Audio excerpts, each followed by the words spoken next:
अस्सलाम वालेकुम स्टूडेंट्स, उम्मीद करूंगा कि आप लोग खैरियत आफियत के साथ होंगे। और आज इंशाल्लाह ताला हम लोग इस चैप्टर का लास्ट टॉपिक जो है वो डिस्कस करने जा रहे हैं, that is ozone and it's effects. ठीक है, ozone depletion and it's effects, ये आज हम लोग डिस्कस करेंगे and this is the last topic. ठीक है, और सबसे पहले आप लोग जो है वो इसकी ज़रा मार्किंग कर लें बेटे।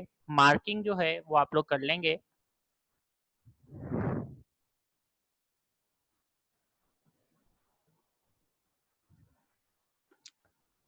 ये जो आप फर्स्ट पैराग्राफ देख रहे हैं, इसके ऊपर आप हेडिंग देंगे ओजोन की। ओजोन हेडिंग आएगी, यानी ओजोन की डेफिनेशन है ये कि ozone is an allotropic form of oxygen consisting of 3 oxygen atom. It is formed in atmosphere by the association of. ठीक है, ये आप इक्वेशन तक सेम हेडिंग में लिख सकते हैं, या सब हेडिंग बनाना चाह रहे हैं तो यहाँ से फॉर्मेशन की हेडिंग भी आप दे सकते हैं। यानी ये फर्स्ट लाइन आप ओजोन की हेडिंग में लिखेंगे और फिर यहाँ से आप फॉर्मेशन की हेडिंग आप लिख सकते हैं। ठीक है, including this equation formation of ozone, it is formed in atmosphere by the association, यहाँ से आप फॉर्मेशन की हेडिंग दे सकते हैं।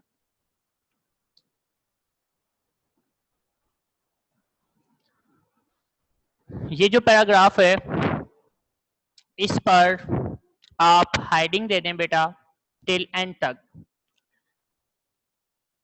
ओजोन लेयर, ठीक है, प्रेजेंस ऑफ ओजोन, ब्रैकेट में ओजोन लेयर लिख लीजिएगा। प्रेजेंस ऑफ ओजोन, ब्रैकेट में ozone layer. Presence of ozone,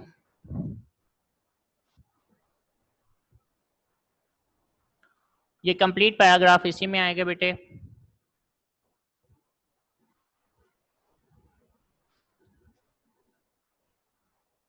next page पे आ जाएं आप लोग। नेक्स्ट पेज पर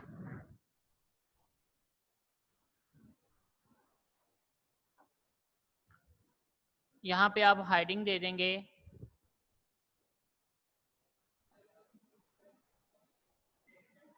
balance in ozone concentration, balance in ozone concentration,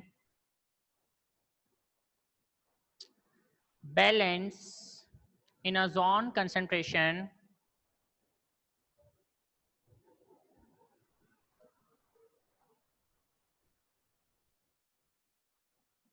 ये इक्वेशन इन्हीं के साथ आएंगी।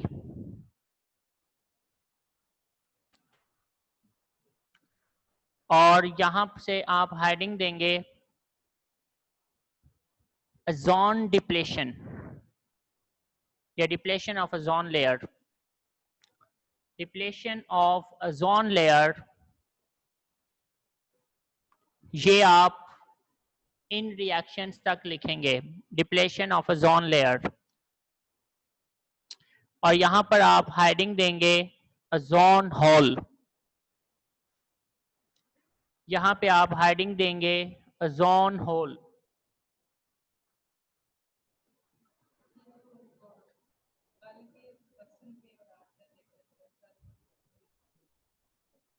ठीक है, वो आज मैंने अपने भी देने तो मैं आपका भी साथ ही निकाल लूंगा। ये लेक्चर में वाइंड अप करता हूँ ना, आप फिर आ जाइएगा, उसी को चेंजेस यहीं करवा दीजिए। तो चलो, और बेटे ये लास्ट है, ये एज इट इज इसी के साथ आपने मेंशन करनी है। ठीक है बेटे, तो मार्किंग हम लोगों ने कंप्लीट कर ली है। तो आइए जरा इसको पढ़ते हैं कि आपके पास ओजोन लेयर और ओजोन है क्या। देखिए बेटा, ओजोन, ओजोन जो है ना बेसिकली ये एक एलोट्रॉपिक फॉर्म है ऑक्सीजन की। एलोट्रॉपिक फॉर्म आप लोगों ने पढ़ा हुआ है। एलोट्रॉपिक का मतलब क्या होता है? The existence of an element in more than one form in same physical state. जब एक एलिमेंट एक से ज्यादा फॉर्म में एग्जिस्ट कर रहा हो इन अ सेम फिजिकल स्टेट, तो दिस इज कॉल्ड एलोट्रॉप। हम इसे एलोट्रॉप का नाम देंगे। ठीक है बेटे, तो ये एलोट्रॉप कहलाएगी। तो बेटा आपके पास ओजोन जो है ना ये ऑक्सीजन की एक एलोट्रॉपिक फॉर्म है और ये 3 एटम्स से बनी होती है। तो this is the definition of ozone. Ozone की डेफिनेशन अगर आपसे कोई पूछता है ओजोन क्या है, तो आप बता सकते हैं कि ओजोन जो है it is an allotropic form of oxygen that consist of the 3 atom of oxygen. ये बनती कैसे है, हाउ इट इज फॉर्म? तो बेटे ये स्ट्रेटोस्फेयर के मिड में, आपने स्ट्रेटोस्फेयर की हेडिंग में भी ये बात पढ़ी थी कि इन the mid of stratosphere when monoatomic oxygen combined with molecular oxygen, ये monoatomic oxygen है क्योंकि ये एक ही एटम है, और ये diatomic oxygen है क्योंकि इट इज 2 एटम्स। जब बेटा ये दोनों कंबाइन होते हैं तो it will make ozone molecule. ये एक ओजोन मॉलिक्यूल जो है उसको प्रोड्यूस कर देंगे, ठीक है। तो ओजोन मॉलिक्यूल दरअसल कब बनेगा, जब एक मोनोएटॉमिक ऑक्सीजन जो है वो बेटा कंबाइन होती है विद डायटोमिक ऑक्सीजन। तो वो आपसे कहता है कि it is formed in atmosphere by association of an oxygen atom with oxygen molecule in the mid of stratosphere. इसके बाद ओजोन आपको मिलती कहां पर है? देखो बेटा वैसे तो ओजोन जो है वो आपको थ्रू आउट स्ट्रेटोस्फेयर में मिल जाती है, तकरीबन 20 किलोमीटर से ऊपर आप चले जाएं 50 किलोमीटर तक आपको मिल जाएगी। लेकिन इसकी जो ज्यादातर कंसंट्रेशन है वो आप लोगों ने पढ़ा था कि it is found between the 25 to 30 kilometre away from the earth surface, ठीक है। जैसे कि हमने टॉपिक जो है था लास्ट में आपको यहाँ पे दिखा देता हूँ।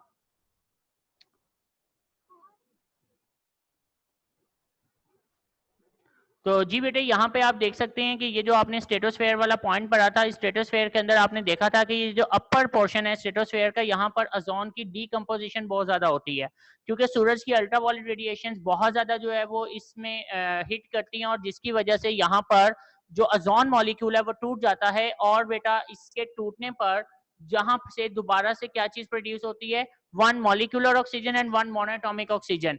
इसके बाद क्या होता है कि बेटा ये जो दोनों आपके पास है ना यानी कि मोनोटॉमिक और डायटोमिक, ये आ जाते हैं इन the mid of stratosphere. Mid of stratosphere का मतलब क्या होगा, यानी कि तकरीबन 25 से लेकर 30 किलोमीटर का एरिया, यानी कि 5 किलोमीटर का जो एरिया है यहाँ पर ओजोन लेयर दोबारा से बनना शुरू हो जाती है, और इसी एरिया में ओजोन की बहुत ज्यादा कंसंट्रेशन मौजूद है, और हम इसी रीजन को नाम देते हैं ओजोन लेयर, यानी दिस इज ओजोन लेयर।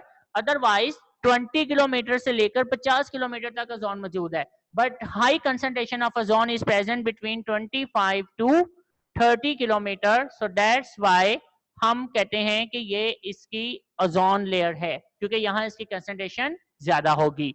तो वो कहते हैं zone is present through out atmosphere but its maximum concentration is called ozone layer lies in stratosphere region about 25 to 30 kilometre away from the earth surface। भाई वो तो हर जगह पर मौजूद है तकरीबन स्ट्रेटोस्फेयर के अंदर, यानी स्ट्रेटोस्फेयर में वो आपके पास ऑलमोस्ट पूरे स्ट्रेटोस्फेयर में फैली हुई है, but its maximum concentration that is called ozone layer is found between the 25 to 30 kilometer away from earth's surface। Next वो आपसे कहता है कि this layer surrounds the globe and protects earth like a shield from the harmful ultraviolet radiations of the sun. अब देखो बेटा चूंकि ये आपको सूरज की अल्ट्रावायलेट रेडिएशन से बचा रहा है, तो इस लिहाज से ये आपके लिए एक बहुत ही बेनिफिशियल गैस है, क्योंकि इसने सूरज की अल्ट्रावायलेट रेडिएशन जो है इनको वापस रिफ्लेक्ट कर देना होता है टुवर्ड स्पेस, उनको जमीन पर नहीं आने देता, क्योंकि ये वो अल्ट्रावायलेट रेडिएशन हैं जो बेटा आपके जमीन पर गिरते ही, ठीक है, यानी जैसे ही वो जमीन पर जिस पोर्शन पे भी गिरेंगी वहां से वो चीज फौरी तौर पर जला देंगी, ठीक है।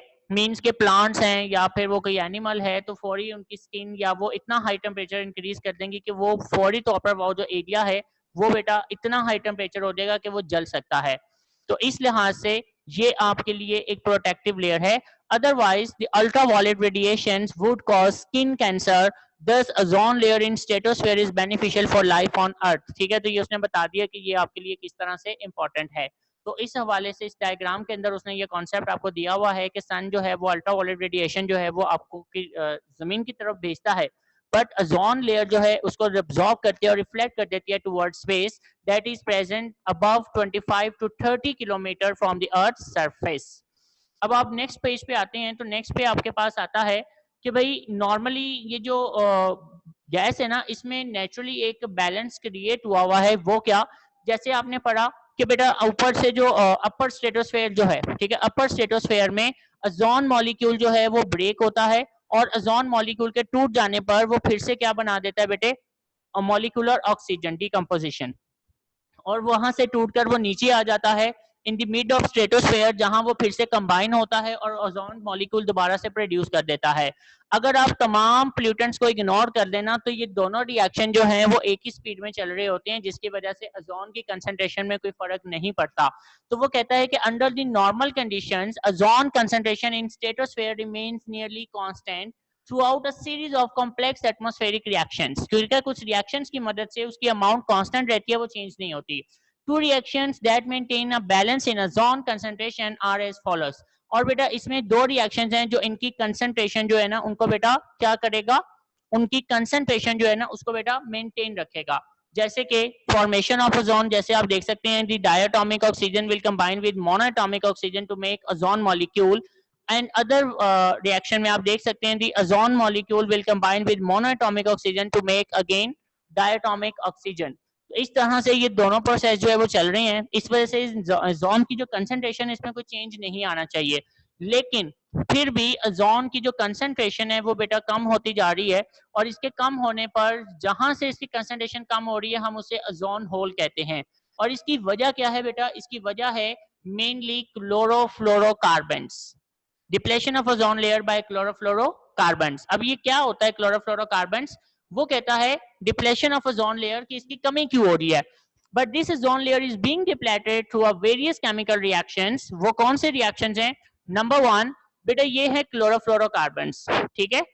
आपके पास ये जो क्लोरोफ्लोरोकार्बन्स है ना ये बेटा रेफ्रिजरेंट्स, ठीक है, जो घर में रेफ्रिजरेटर्स होते हैं वहां से, एयर कंडीशनर्स, ठीक है, और बेटा रेफ्रिजरेटर्स, इसके अलावा जो बेटा बॉडी स्प्रेज होते हैं, ठीक है, या जो भी बेटा एयर फ्रेशनर है, इसमें प्रेशर के साथ इनको फिल किया जाता है क्लोरोफ्लोरोकार्बन्स को, प्रेशर क्रिएट करने के लिए। अब बेटा जब गैस, जैसे कि अब कंप्रेसर है, ठीक है, वो गाड़ियों का कंप्रेसर है रेफ्रिजरेंट्स में, जैसे गाड़ियों में कंप्रेसर लगा होता है, या फिर आपके पास जो घरों में बेटा रेफ्रिजरेंट्स हैं या फ्रिज है इसमें जो कंप्रेसर लगा होता है, और इसी तरह की टेक्नोलॉजी इस्तेमाल की जा रही है एयर कंडीशनर्स के अंदर जो कंप्रेसर लगे होते हैं, इनमें जो गैस फिल होती है ना बेटा, इन गैस से नेचुरली तौर पर ये क्लोरोफ्लोरोकार्बन प्रोड्यूस हो रहे होते हैं। और ये क्लोरोफ्लोरोकार्बन जो है वो एक ही डायरेक्शन में मूव करते हैं, यानी कि वो ट्रोपोस्फेयर से स्ट्रेटोस्फेयर में मूव कर जाते हैं और फिर स्ट्रेटोस्फेयर में जाकर ओजोन मॉलिक्यूल के साथ रिएक्ट करते हैं। यहाँ पे वो आपको यही चीज समझा रहा है कि however chlorofluorocarbons used as a refrigerants in air conditioners and refrigerators are major cause of depletion of ozone layer.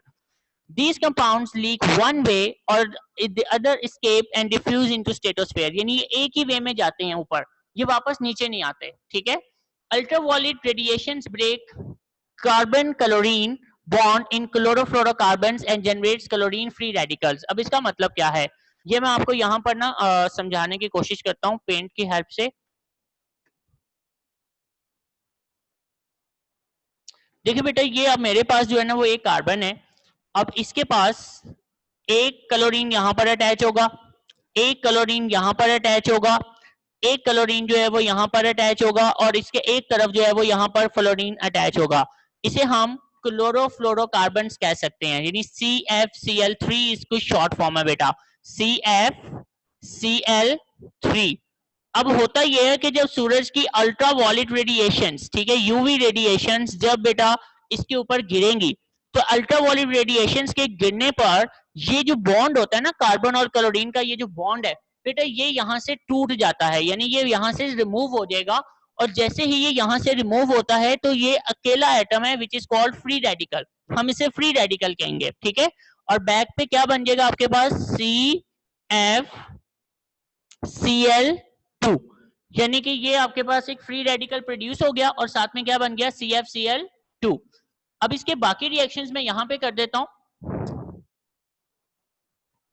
अब बेटा ये जो क्लोरीन बना है, ठीक है, यानी कि जो क्लोराइड रेडिकल प्रोड्यूस हो गया है, अब ये जो रेडिकल है इसने क्या करना है कि ये ना ओजोन मॉलिक्यूल के साथ जाकर रिएक्ट करेगा, यानी कि Cl डॉट यानी फ्री रेडिकल है, ये डॉट यानी फ्री रेडिकल के शो कर रहा है।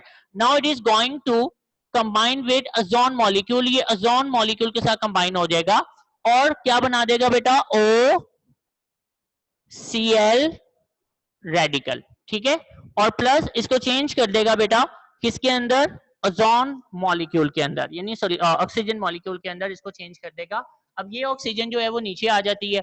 अब ये जो प्रोडक्ट प्रोड्यूस हुई है आपके पास, ठीक है, अगर मैं इसकी क्वांटिटी डबल कर दूं, मतलब मैं यहाँ पे सिंपल रिएक्शन लिख रहा हूं 1 OCl डॉट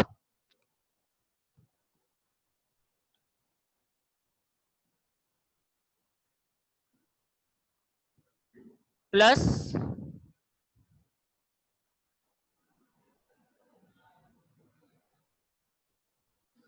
तो ये बेटा क्या बना देंगे, it will going to produce 2 radicals और प्लस ये दोनों ऑक्सीजन आपस में मिलकर फिर से क्या बना देंगे, एक मॉलिक्यूलर ऑक्सीजन। अब बेटा ये जो प्रोड्यूस हुए ना 2 रेडिकल्स, ये अब 2 ओजोन मॉलिक्यूल को फर्दर क्या कर देंगे, ब्रेक, और ये प्रोसेस चलता रहेगा। यानी ये कैटलिस्ट का काम कर रहे हैं कि एक रिएक्शन को कंप्लीट करेंगे और फिर से प्रोड्यूस हो जाएंगे, फिर ओजोन मॉलिक्यूल को ब्रेक करेंगे और फिर प्रोड्यूस हो जाएंगे। इस तरह एक क्लोराइड रेडिकल, ये जो एक रेडिकल है ये तकरीबन लैक्स के करीब मॉलिक्यूल ओजोन मॉलिक्यूल को डिकम्पोज कर देता है।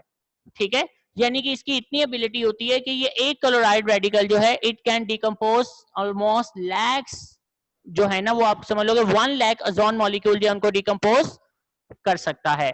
अब आपकी बुक के ऊपर आता हूं मैं, तो बुक के ऊपर जो रिएक्शंस हैं उसको भी देख लेते हैं। वो आपसे सिंपल रिएक्शन में कह रहा है कि CFCl3 जब अल्ट्रावायलेट रेडिएशन मिलेगी it will change into CFCl2 plus chloride radical. Ozone इस रेडिकल के साथ कंबाइन होगा to make O2 and OCl dot. अब बेटा यहाँ पर मजीद जब इसको अल्ट्रावायलेट रेडिएशन मिलती है तो क्या होता है कि ये यहाँ से टूट जाएगा और ये दोनों सेपरेट हो रहे हैं आपके सामने, और ये दोनों रेडिकल्स फिर से मिलकर क्या बना देंगे, मॉलिक्यूलर ऑक्सीजन।